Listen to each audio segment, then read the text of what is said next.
बात मान हमारो सजनावाना।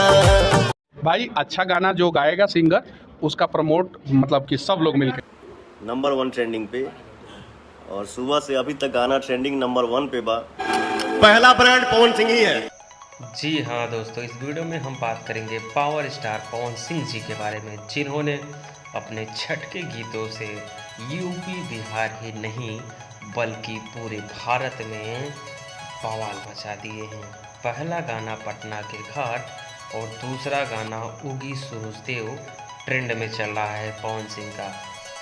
यूपी बिहार के साथ ही साथ देश के कोने कोने में पावर स्टार पवन सिंह का जलवा कायम है भाई, तभी तो इनको पावर स्टार पवन सिंह कहा जाता है। तो कैसा लगा हमारा वीडियो आप सबको? उम्मीद करते हैं कि आप सबको वीडियो हमारा अच्छा लगा होगा। अगर हमारा वीडियो अच्छा लगा है तो वीडियो को लाइक कीजिए, चैनल को सब्सक्राइब करके बेल आइकन जरूर दबा दें।